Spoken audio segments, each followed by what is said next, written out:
Also, would you mind please turning off cell phones or having them on silent? And if you do have to take an emergency call to take it outside, that'd be awesome. Take a moment to do that if you have cell phones. Basically, who in the room here knows about geoengineering? Who in the room here has no idea what it is you've come here for? Have come here just to find out. Great, there's a few of you there. Awesome. And who in the room knows a lot and has done extensive research and taken footage and video? So, yeah, it's just good to know where we're all at. My name's Louisa, sorry, I haven't even introduced myself. Louisa Young, and I came about to know about geoengineering about 2 years ago when my son got very sick over Christmas, which was about a year and a half ago. He got pneumonia and he had asthma, and I was also feeling really drained.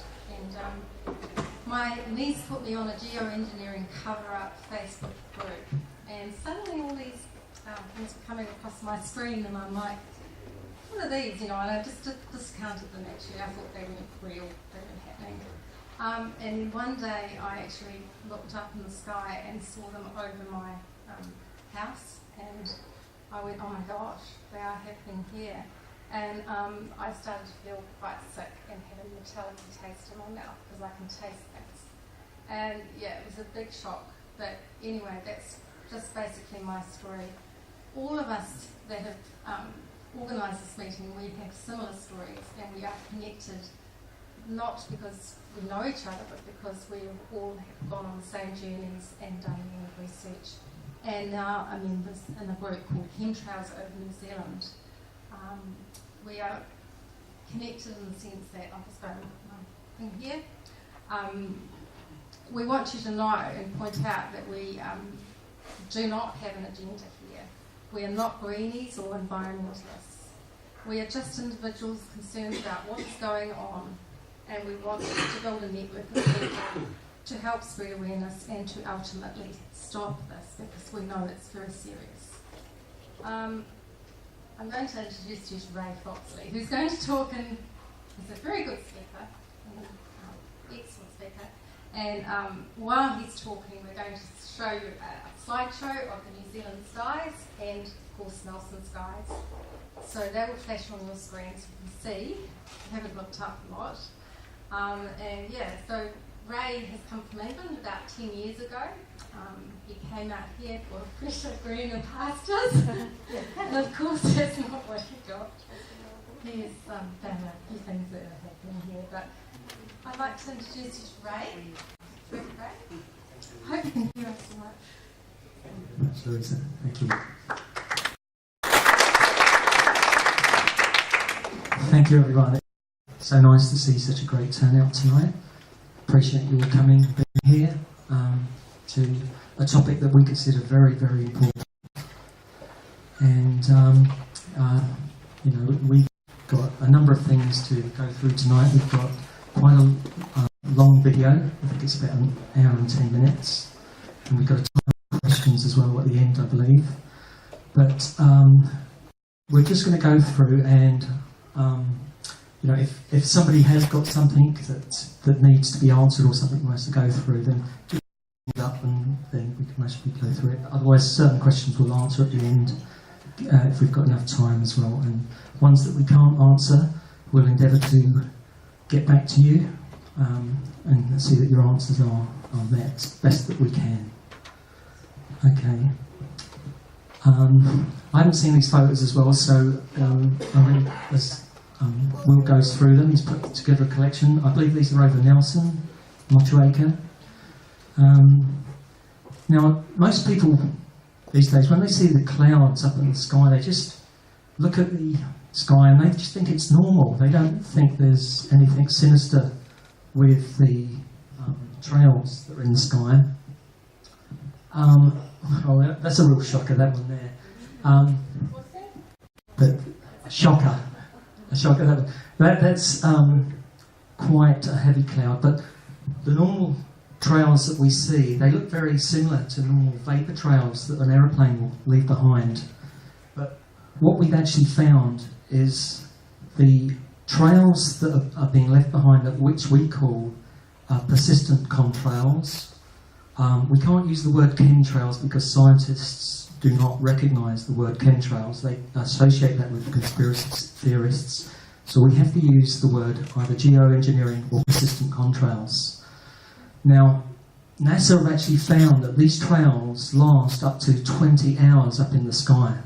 And I don't know if anyone's been a plane spotter in the past, but you normally see the plane and the vapour trail will dissipate as the plane travels along. But these trails, they'll spread out and they'll sort of go wispy after a while and formulate some clouds, and you'll see some strange wispy clouds. Now, some people have got on to me, Ray, get on flight path 24. You can find the planes, you know, you can identify them and all that. So, you know, I've downloaded flightpath24.net and I've tried to, you know, get the plane, but most of the time that I've done it, the planes don't actually come up or show up, which is quite strange. Some people have been taking plane numbers, but what we've been finding throughout New Zealand now, there are a number of planes that can't, well, we haven't been able to identify them, some of them. So this is another thing. I know the Civil Aviation Authority, there's been quite a hoo-ha about a lot of planes that haven't been identified, and that's another area that we need to research a lot further to identify what planes are actually leaving these persistent contrails. Now, another thing that you'll find, these trails, they may, you know, last in the sky for quite some while, but like anything goes up in the sky, eventually it comes down. Now, there are a number of people, not just in New Zealand, but all around the globe now, where these persistent contrails, you don't mind if I call them chemtrails, people are taking soil samples, water samples, and they're actually finding now a number of particulates, and the main ones being aluminium oxide, barium, and strontium. These are the main ones. But there is a group called Carnegie.com, tracing this for quite a while. A lot of people have been sending their samples, and they've actually identified 49 different particulates that are being dropped. And some of these, they're actually known as like nanoparticles. You know, hair is, you know, and microns. These things are, you know, a lot smaller than your hair, so by visible eye you can't see them, and they're quite hard to identify. But one real concern that I've got is that, you know, we can avoid what's put in our water. We can put filters on a tap and filter out all the bad stuff. We can look at the food we buy in the supermarkets and just touch it up. Someone will see if we can fix it. I'll just carry on. Yeah, some of the food that we buy in the supermarkets, we can look at the labels, we can check the things, and we can avoid eating things that we don't. But one thing that we can't avoid is what's in our air. We have to breathe what's in the air, and we've got no choice over that. We all have to breathe, otherwise we'll die if we don't breathe. We could walk around with masks all day long, but I don't think our workmates were working a job with masks on. From what's in the air. We, as a group... Turn back on. Back on? Yeah.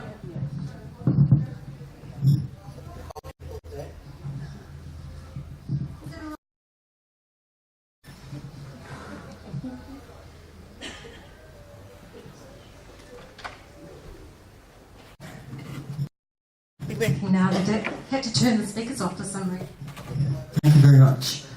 So, yeah, so we were on the air. We've got no choice. We have to, and we really want to know the truth. We got quite concerned that whatever they're drawing, we want to know about it. And President Obama said recently, he said, people that don't tell the truth, they've got something to hide. What's that? Oh. Okay, Louisa. So I thought that was interesting coming from Obama. Very interesting. I noted that point. Now, I like to find evidence to prove all things. I like to, keep answering questions, the right answers. And, I don't want anyone here tonight to believe just what I'm saying. I want you to check out what we're all saying here tonight, research it, look up the patents, look up what we're saying. But there is an institute called the Royal Society, and they've published a document called Geoengineering. There are patents for geoengineering and weather modification. And there are people in Obama's cabinet who he's appointed. One particular gentleman, his name is John Holdren, who Obama has appointed as his chief scientific officer. He was a quite interesting fellow. Tried to find out a bit more about him. He, in 1977, wrote a book with a gentleman called Paul Ehrlich, and it was called Ecoscience. And what was interesting, it was all about eugenics and population control. Now, this shocked me a little bit, because why is someone putting someone who wrote a book in eugenics in such a high position, making policies? Now, I don't go too far in the eugenics side of things today, because we could delve quite deep, but one of the things as well that's come up that's quite interrelated with geoengineering is this thing of global warming. Now, I want to touch on this just a wee bit, but we can go further in the questions if you want to, but there are certain people in control, quite well-to-do people in this world, that have decided that 7 billion people is far too many. And they call it the population bomb. And they believe, and I've listened to a guy on Ted Turner's show saying humans produce too much CO2. And he equated that to reduce global warming, we would have to reduce the number of people. Right, so I don't know if you know me, my mind sort of tries to join the dots together, and I try to think, when do humans sort of like stop being humans? But I'm just trying to get a picture here, is they believe that they have to reduce global warming. And there is another document that's come out called Agenda 21. And I don't know, there may be some members of the council here today. Agenda 21 is all about sustainability, sustaining the resources. Who is it sustaining the resources for? Now, there's a global elite that want to sustain the resources, but they've got a number of plans in place to do it. And I believe people are very, very, what's the word, when they're lowered to a low level, they're no longer treated like human beings, but they're treated as the perpetrators that's causing the devastation of our planet. They're causing the... Now, this is a sad thing. I don't want to make people sad. I don't want to stress people out. And I don't really want to unnecessarily burst people's bubbles about their worldviews. But I look at this tie being very, very much with what we've got going on today. And I've tried to get some answers from certain politicians, because I want to know the truth. And I have gone up to politicians and I've tried to contact them by email, by phone, and I've actually met them face to face and looked them in the eye and tried to get an answer from them. I've taken photographs myself over my own property. I've seen parallel lines sprayed. I've checked with the forestry company to make sure that they haven't been spraying anything. No. He's assured me he would report back to me and tell me what's going on.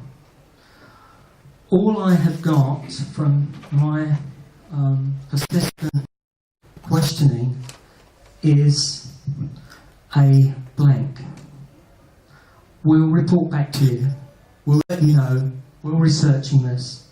And each time I catch up, and this was the former Minister of the Environment, by the way, you know, I know what an eel is like, but I think he's more like a slippery toad, if I'm allowed to say that here. It's very hard to get answers out of this. And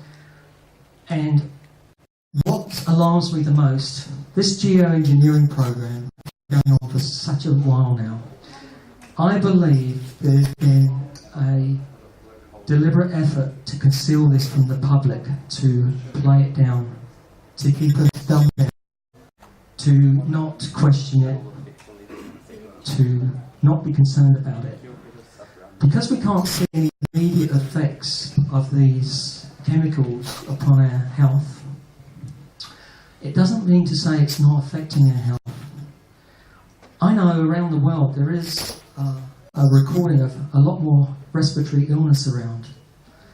I know there's a lot of neurological damage, and if they're putting aluminium down, and you know, there's reports that they have spread over 200 million tonnes of aluminium in our upper atmosphere. That eventually comes down. Now, I know aluminium is found in the Earth's core. It's the most, I think it's the 13th most common element, but it's not free in, you know, coming down in our rain. It's not isolated. It's not in nanoparticles, but we're getting it in our water samples. We're getting it in our ground. We're getting it in our air. We'll be breathing in these, and our children are going to be affected by this. Already we have got vaccines. We've got aluminium and mercury in them. Names of timorosol. I know they put fluoride in the water, and they clean water, and they use aluminium for cleaning the water, and there'll be traces of aluminium there. We are getting dosed with aluminium like nobody's business. And we've got people, I don't know, in government, I presume we're paying to look after us as people. We pay them to be there, to take care of us. I feel let down. I feel let down for my children.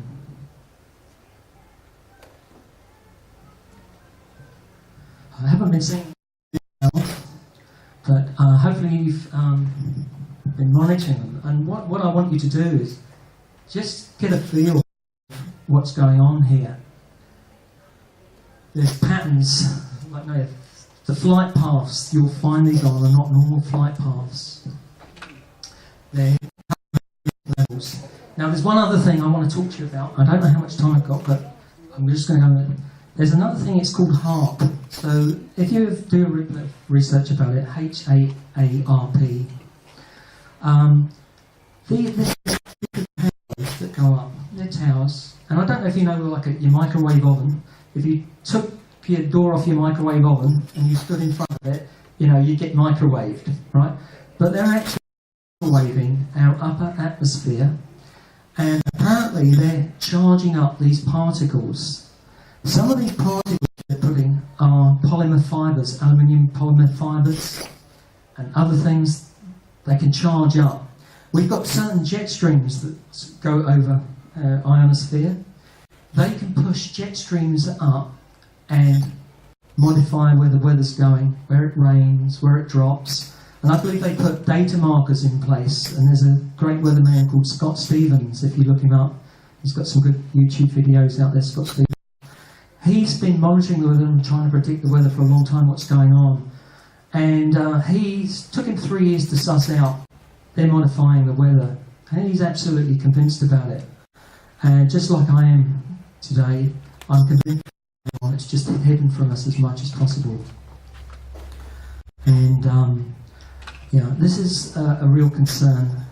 And So has just invested in geoengineering. He's just doing a balloon. He's releasing a lot of particles over New Mexico. Eventually this will be leaked out to us. That's, oh yeah, we're doing geoengineering. There's another guy, David Keith, I believe. Is it David Keith? He's really promoting geoengineering. And also Obama's chief scientific officer, John Holdren, he's saying geoengineering may save the planet. All right, so what we've got to watch out for here, we have got a group of people that are using environmentalism to save the planet. They're not informing the public what's going on. I don't know with politicians how much they know or what they know. I try and stay clear of politics as far as I can, but I'm sure there are some politicians that really know what's going on. But what gets me is how can they keep quiet about something as serious as this? This is going to affect people's health.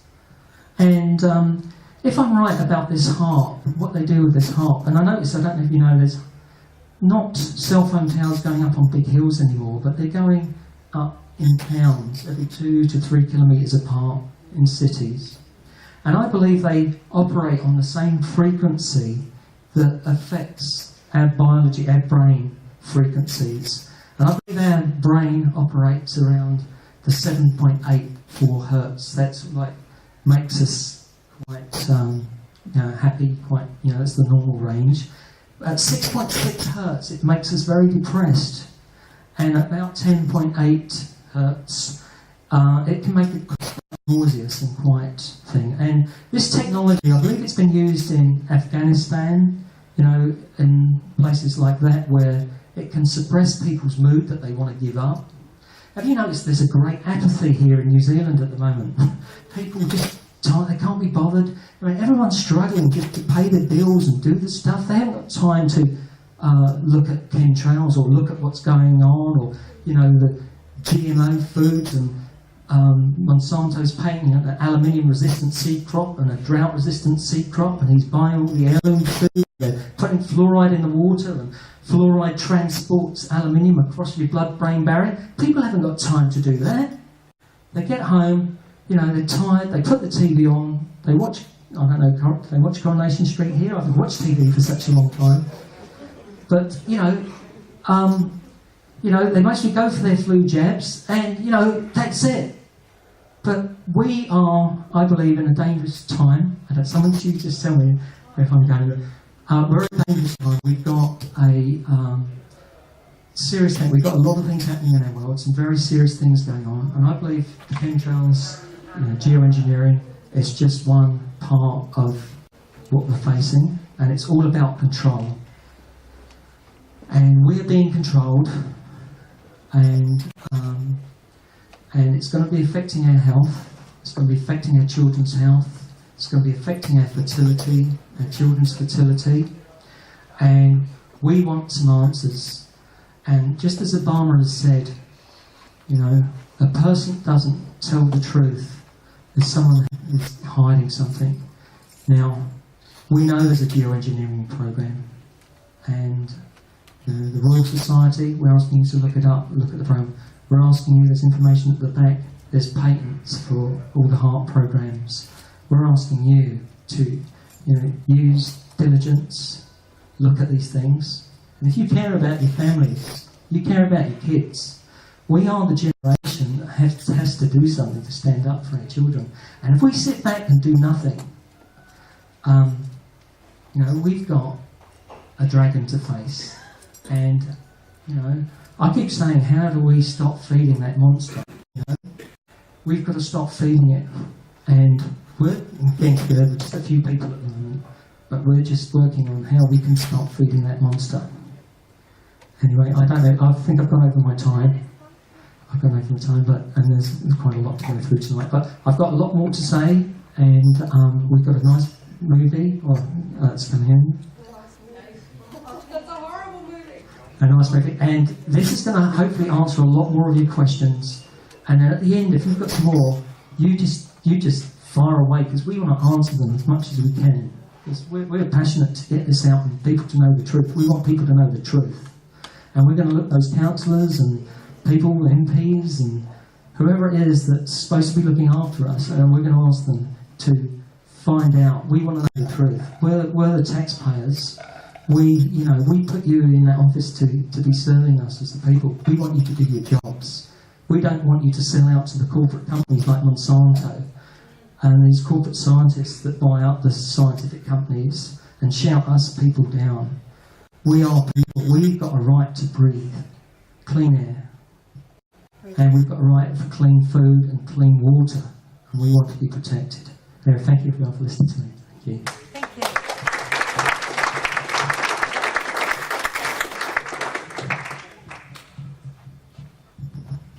Tell me if it's too dark, won't you? I'll just turn this light off. But good.